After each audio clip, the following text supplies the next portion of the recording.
Dysfunctional conflict is the opposite of functional conflict.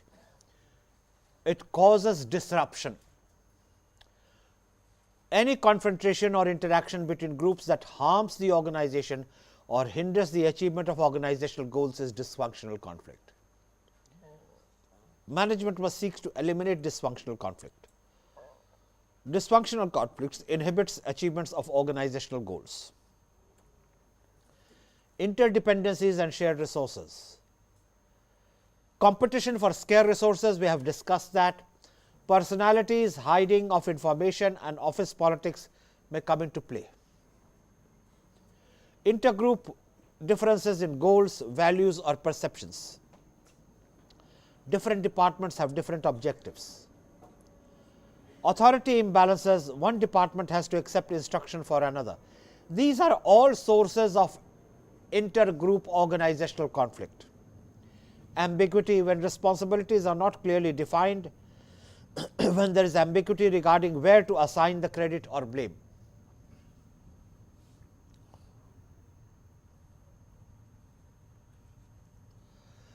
This matrix shows the relationship between intergroup conflict and organizational performance.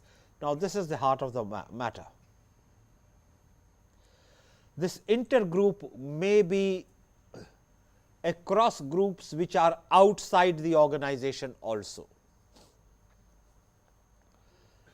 Level of intergroup conflict, probable impact on organization, organization characterized by level of organizational performance. Situation 1, when the level of intergroup conflict is low or none, probable impact on organization is dysfunctional, slow adaptation to environment, few changes, little situation of ideas, apathy and stagnation, it is low. In other words, intergroup conflict here is low and non-existent, but this itself has become something dysfunctional. It is low because nobody cares. Please register that point.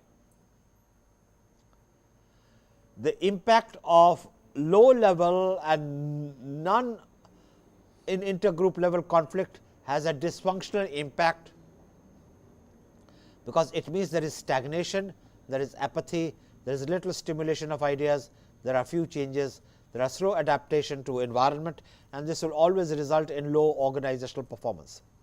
Situation 2, level of intergroup is optimal, but it is functional. Conflict is over the right issues. Positive movement towards goals, innovation and change, search for problem solutions, creativity and quick adaptation to environmental tasks. The level of organizational performance is high. Situation 3, the level of intergroup conflict is high. The probable impact on organization is dysfunctional, because that dysfunctionality is causing disruption, interference with activities, coordination, difficulties and chaos. The level of organizational performance is low.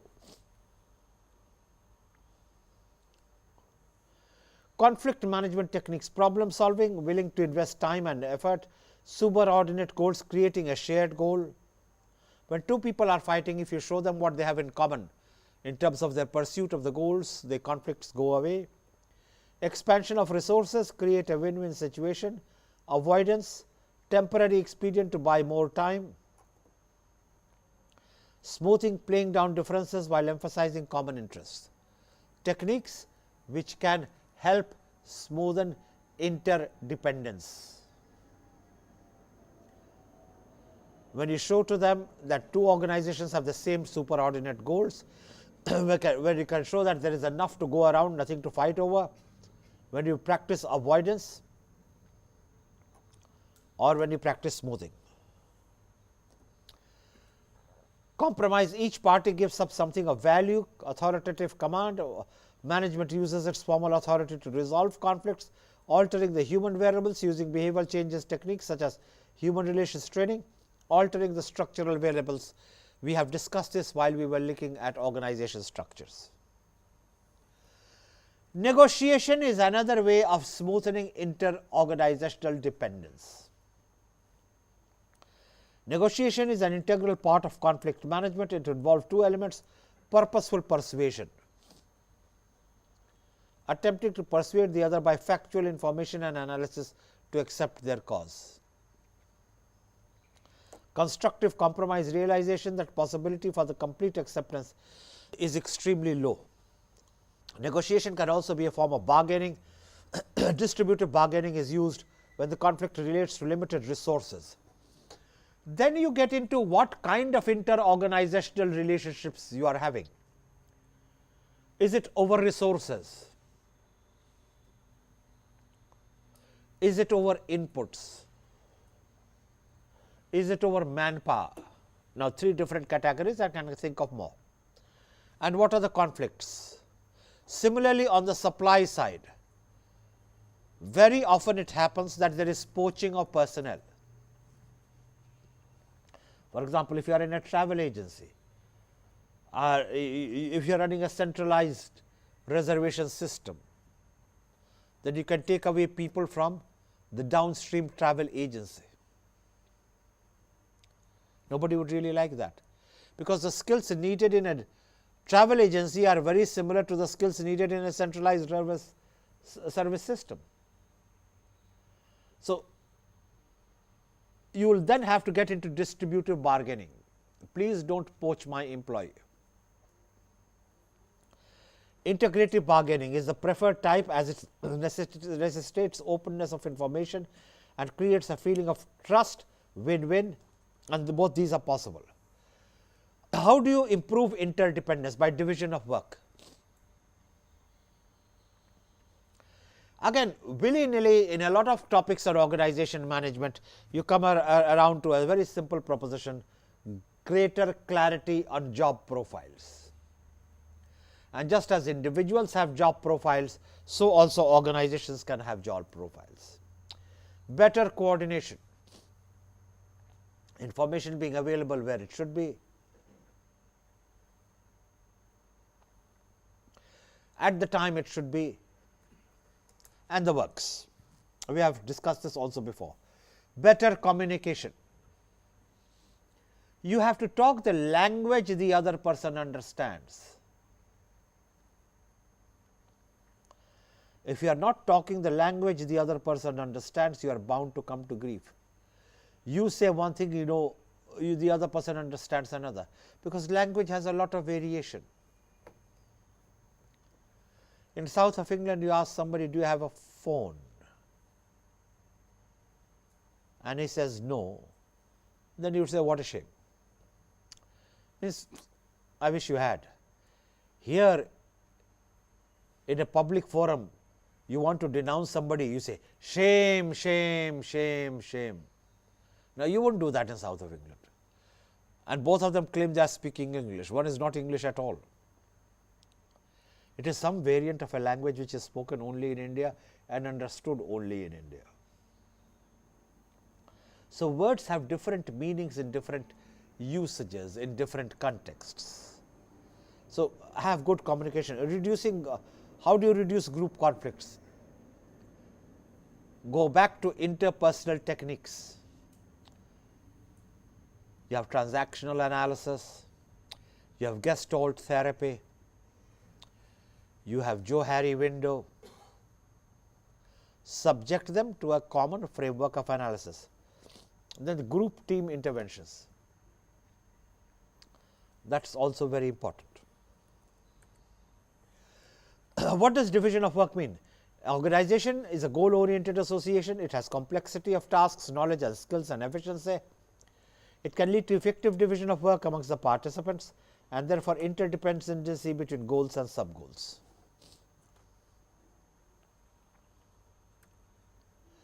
Coordination is the integration and harmonious adjustment of individual work efforts towards the accomplishment of larger goals. Please get this definition right, because many people do not understand what is meant by coordination.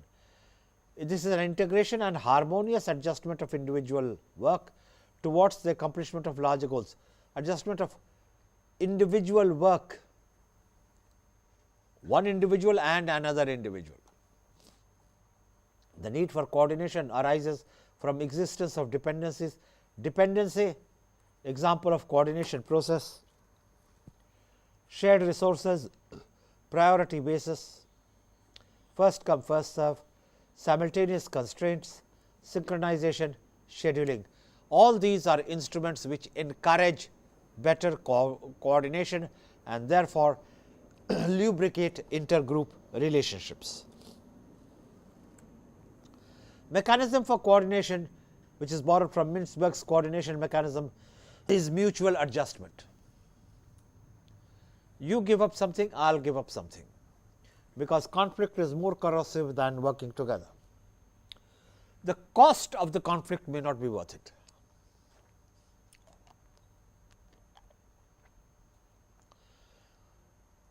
You reduce that to direct supervision.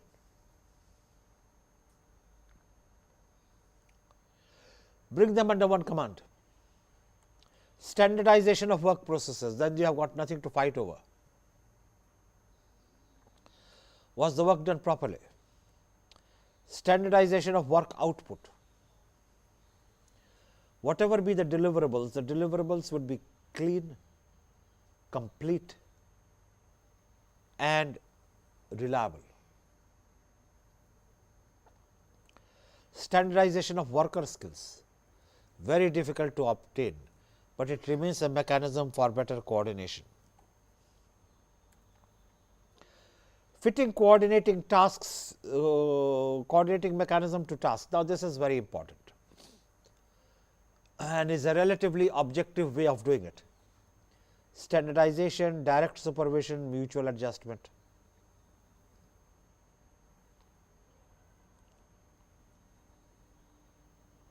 And as task complexity increases,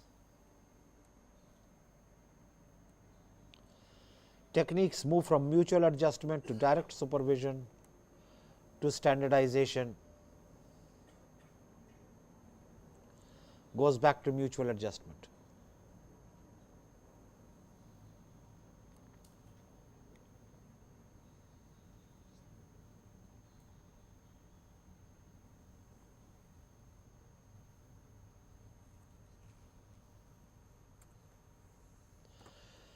Management process and communication.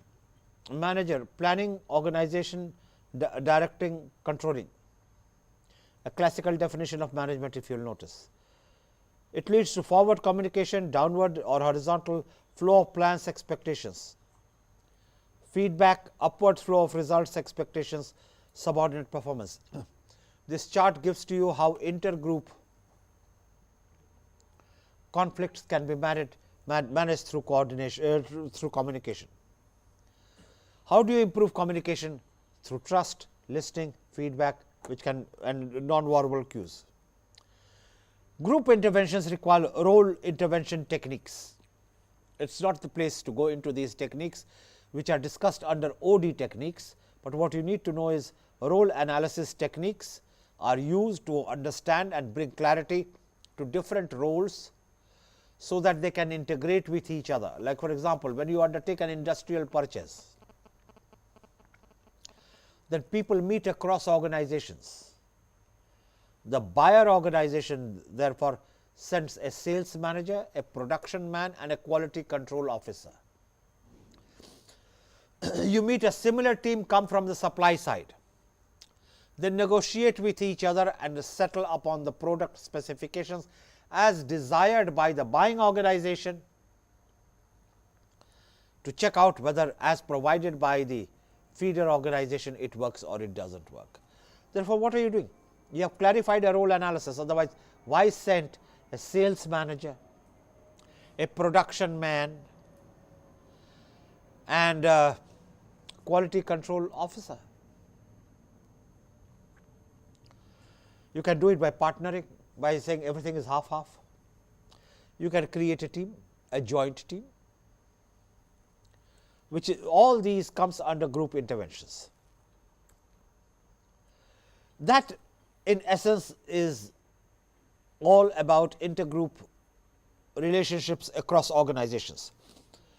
I would like to focus your attention on a few concerns of intergroup coordination, and they are the following: intergroup coordination, intergroup conflict, intergroup relationships, interdependencies, which is how we began, interdependencies upon organizations, which we defined as intergroup relationships. That is the link. The topic was interdependence of organizations. Now, organizations will be depending upon each other through groups. So, if they will be relating through groups, then I walked you through different types of dysfunctionalities amongst groups, different types of functionalities amongst groups, and I walked you through about different ways through which groups could work together or be made to work together, and what would be the techniques of it. But there is a catch, more than one catch. All the relationships may not be at one-to-one basis. There may be intergroup issues of more than one person, one organization. Some of your equipments may be coming from organization X, some of them may be coming from Y, some of them may be coming from Z, and worse. The supplier may be giving you the equipment, but he is outsourcing the maintenance to another person, because that is the way he works. That is a very complex situation to work out, because unless you know the relationship between the parent supplier organization and his relationship with his other associates, you will never know how to work with them. And in my limited experience of dealing with such situations, I have found that the relationship between the two principal players have been disrupted by the kind of relationship between the supplier and the person who was supposed to provide him maintenance facilities. And I have known of corporate entities, especially in terms of domestic appliances, having had to wind up, because A, they did not have the ability to do the maintenance themselves, B, the organizations which they were dealing with did not have the capacity to do the servicing as per specifications. There are other types of complexities which would happen. The freaks and foibles of franchising. Now, of course, it is the responsibility of the agency which extends the franchise to ensure that the person, the organization which receives the franchise, acts as per the principle of the person who has given the franchise. In real life, this almost never happens. Partly because the person giving the franchise lacks the span of concentration to understand what is happening to each agency to whom they have given the franchise. 2, there may be a violation of their contract which will further affect downstream relationship. 3, and this is the worst of all, the key personalities will change, therefore, the key assumptions of management will change. This happens any number of times with territories. We are no longer interested in India, we are interested in China. What happens to the whole set of people? There may be other relationship. For example, it happened in India with case of IBM. Mrs. Gandhi asked IBM to pack up. So, IBM retaliated by saying, we pack up, we also pack up our service facilities. Computer Maintenance Corporation was born in that need, that later on rechristened itself CMC.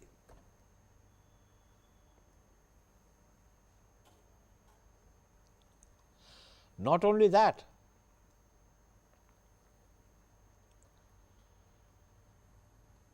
there would be issues of spares and all the other attendant queries which would arise. So, organizational interdependencies are also a factor of governance principles. The government may look upon the multinational corporation in a particular way. You may be looking upon it in another way. The assumptions of governance at the time of the signing of the contract may not exist downstream.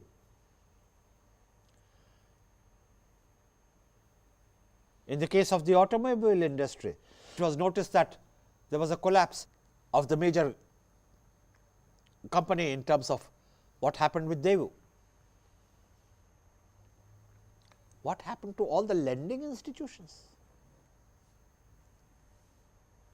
Who would they recover the money from? And these cases went on long. You see, supply chain management is such a simple version of organizational interdependency. If you ask me, that is the easiest to handle.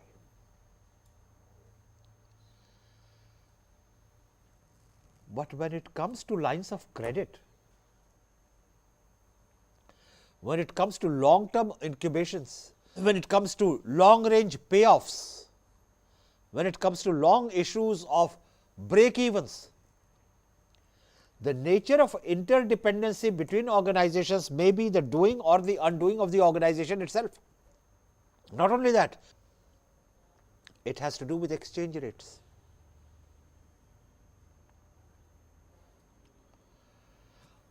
There are instances of collaborations of manufacturing where the where the organization which was supplying the technology was told by the organization which was receiving the technology, say of creating a light commercial vehicle. Okay, you are giving us this technology. If you bring about any technological change,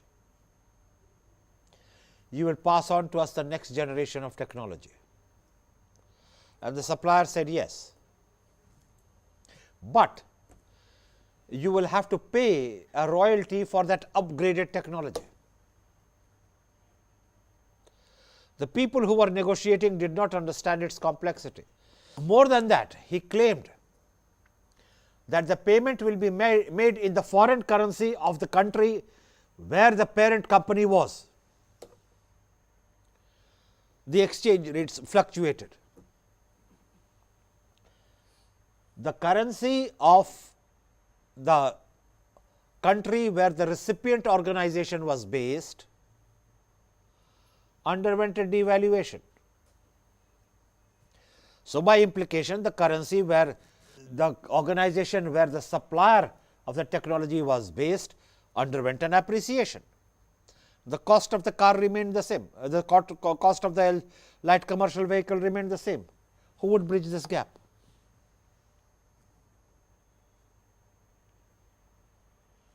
Yeah, the conclusion was obvious. The organization sank. This was not all. The organization may sink. What happens to all the vendors who had entered into a service relationship? If there is no car, there is no business. If there is no business, they have entered into a relationship with the recipient organization of the technology, which was supposed to be existent for n number of years for them to make their investment pay off. That system collapsed. The light commercial vehicle got grounded in less than 5 years. These people have had a break even point coming after n number of years. It became a cascading effect. This is the risk of business. And as everyone knows, the risk of the business is very different from the business of risks. These are two different things altogether. We are of course here interested in risks of business. So, then the government comes in. And if you look at the current directive guidelines for corporate governance, clause 3.7 directs the public sector undertakings, because that is the only thing they could direct. They couldn't direct the private sector undertakings to train their independent directors, that the non-professional directors, the assumption being the professional directors would know. And I don't want to comment on that either. But the mandate is that you must train your independent and government directors on the board into your business model. Not only must you train them on your business model, but you must also train them on the risks of the business model. Holy smoke, bless me. I don't know it myself. How do I train my directors? Well, then who made you the CMD? Oh, my godfather did. He did? Now ask him to run the training program. So, jokes apart, now there is a feeling that all the directors need to be trained into that. I don't want to get into that kind of a discussion, but the discussion which I am trying to generate with you is within the topic of inter-organizational relationships. This is not as simple as, help people to work together, help people be nice to each other, functional conflict, dysfunctional. That is there, of course it's there. But that is only one of the umpteen types of complexities which exist in intergroup situations in terms of organizational interdependencies. You might as well write the prescription and say, forget about organizational interdependencies, do away with it. But you can't, because if you do, there would be no organization, because no organization would be, as I told you right at the beginning, an island. Therefore, like much else in management, you have got to begin to understand it, you have got to begin to unscramble it, you have to begin to play it as the ball comes.